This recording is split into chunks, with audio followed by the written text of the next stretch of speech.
ప్రభుత్వం అధికారంలోకి వచ్చి 2 ఏళ్లు పూర్తయిన సందర్భంగా కర్నూలు జిల్లా పాణ్యం నియోజకవర్గంలో టీడీపీ శ్రేణులు సంబరాలు నిర్వహించారు. టీడీపీ యువ నాయకుడు గౌరు జనార్దన్ రెడ్డి ఆధ్వర్యంలో సంబరాలు చేసుకున్నారు. ఈ సందర్భంగా గౌరు జనార్దన్ రెడ్డి మాట్లాడుతూ 2 ఏళ్ల క్రితం ప్రజలు వైసీపీ ప్రభుత్వానికి తగిన గుణపాఠం చెప్పి కూటమి ప్రభుత్వాన్ని అధికారంలోకి తీసుకువచ్చారని అన్నారు. గత పాలనలో నెలకొన్న అంధకారం తొలగిపోయిందనే సంకేతంగా దీపం వెలిగించామని తెలిపారు. రానున్న 3 ఏళ్లలో రాష్ట్రంతో పాటు ఉమ్మడి కర్నూలు జిల్లా మరింత అభివృద్ధి సాధిస్తుందని ఆయన ఆశాభావం వ్యక్తం చేశారు. జూన్ 4 ఏదైతే మన 2024 సార్వత్రిక ఎన్నికల్లో కూటమికి ఎన్డీఏ ప్రభుత్వానికి కనీ విని ఎరగని భారీ మెజార్టీ 58% ఓట్ల షేర్తోని ఎన్డీఏ పార్టీ ఈరోజు అధికారంలోకి రావడం, ప్రజలు ఒక చారిత్రాత్మక తీర్పు ఇవ్వడం జరిగింది. గతంలో చేసిన అన్యాయాలు కానీ అక్రమాలు కానీ ఇట్లాంటి ఒక హేయమైన ప్రభుత్వం మాకొద్దు, అన్ని వర్గాలు నష్టపోయినాయి ఆ వైసీపీ పార్టీ రూల్ చేసినప్పుడని అందరూ కూడా ఏకతాటిగా ఈ మన కూటమికి ఓట్లేసి గెలిపించినారు. అందుకోసమే ఈరోజు దాన్ని గుర్తు తెచ్చుకుంటూ ప్రజలలో ఒక చైతన్యం కలిగించుకుంటూ మేము కూడా ప్రజలు మమ్మల్ని నమ్మినారు, మనం ప్రజలకు అన్ని విధాలుగా వాళ్ళకు న్యాయం చేయాలి, మనకు వీలైనంత వరకు మనని వాళ్ళ గుండెల్లో పెట్టుకొని చూసుకున్నారనే ఉద్దేశంతోనే ఈ జూన్ 4ని మేము ఒకసారి మా కార్యకర్తలు ఒక చిన్న పిలుపుతోనే వచ్చి ఈరోజు దీపంని వెలిగించి మా ఒక ఆనందాన్ని వ్యక్తం చేయాలనుకున్నాం. మన భారతదేశ సంస్కృతిలో దీపాన్ని వెలిగించడం అంటే ఒక చెడు నుంచి మంచి గెలిచింది అనే ఒక అజ్ఞానం నుంచి జ్ఞానంకి వెళ్ళామనే ఒక ఉద్దేశం అది మనకు తెలియజేస్తూ ఉంది సింబాలికల్గా. అందుకోసం దాన్ని మేము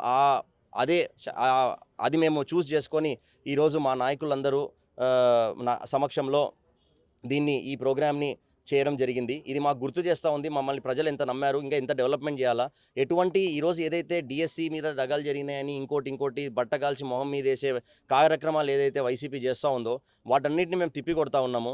మీరు ప్రజలు ఏదైతే ఉద్యోగస్తులు కష్టపడి మీరు 5 ఏళ్లలో ఒక్క డిఎస్సి వదలకుండా, అది కూడా ఎలక్షన్లప్పుడు ఏదో నామమాత్రంగా వదిలి ఈరోజు అలా మాట్లాడి వాళ్ళని ఎవరినో తీసుకొచ్చి ఏమి సంబంధం లేని వాళ్ళని తీసుకొచ్చి ఈరోజు సంవత్సరం తర్వాత వీళ్ళకి గుర్తొచ్చి మాట్లాడుతున్నారు. ఈరోజు విద్యాశాఖ మంత్రి గారి పైన టార్గెట్ చేసి చేస్తున్న ఒక కార్యక్రమం ఇది. ఇక్కడ ఎటువంటి ఇబ్బంది జరగలేదు, పారదర్శకంగా కంప్యూటర్ బేస్డ్ ఎగ్జామ్ జరిగింది.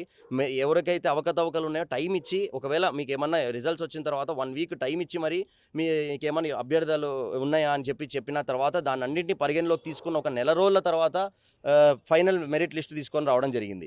అది మీరు అందరూ కూడా గమనించాలా. ఇది ప్రజలు వాళ్ళు చేసే గోబెల్స్ ప్రచారాలకి, ఫేక్ ప్రచారాలకి ఒక టెలివిజన్ ఛానల్, న్యూస్ పేపర్ ఉందని మీరు ఎవరు పడకండి. మేము మీతో చైతన్యం నింపుతా ఉన్నాం. ఈ తెలుగుదేశం పార్టీ, మా పార్టీ చాలా బలపడింది. ఈరోజు ఒక చిన్న పిలుపు కోసం ప్రజలు మనకు నమ్మారని చెప్పేసి మా నాయకులందరూ ఈరోజు ఎమ్మెల్యే గారు విజయవాడలో ఆల్రెడీ ఏదైతే మన కాన్స్టిట్యున్సీకి కావాల్సిన ప్రజల సమస్యలన్నిటిపైన పోరాడుతూ ముందుకు తీసుకెళ్తూ ముఖ్యమంత్రి గారిని క్యాబినెట్ ఈరోజు జరుగుతున్నప్పటికీ ఈరోజు అందరినీ కలుస్తున్న సమయంలో మాకు చిన్న వయసైనా మాకు అవకాశం ఇచ్చినప్పుడు చిన్న పిలుపుతో మా అందరికీ ఇక్కడికి రావడం జరిగింది. పాణ్యంలో ఏదైతే ఉన్న సమస్యలన్నింటినీ కూడా ఆల్రెడీ 2 ఏళ్లలో మంచి అభివృద్ధి చేశాం.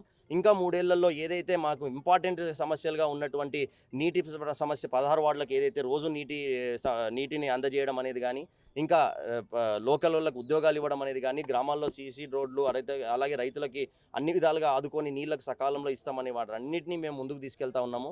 అదన్నీ చేసి మేమందరి ప్రజలకు ఒకటే కోరుతా ఉన్నాము, సంకీర్ణ ప్రభుత్వం గురించి ఆలోచించండి. ఎందుకంటే సంకీర్ణ ప్రభుత్వం వస్తేనే మనమందరం కూడా మన రాష్ట్రాన్ని ఒక మంచిగా చూసుకోగలుగుతాము. ఇంకా ఎటువంటి ఇబ్బందులు రాకుండా ఈ ప్రభుత్వమే కంటిన్యూ అవుతుందంటే ఎన్డీఏ కేంద్ర ప్రభుత్వం ఒక సహకారంతో బాగా డెవలప్మెంట్ చేసుకుంటామని ఒక ఉద్దేశాన్ని ముందుకు తీసుకెళ్తా ఉన్నాము.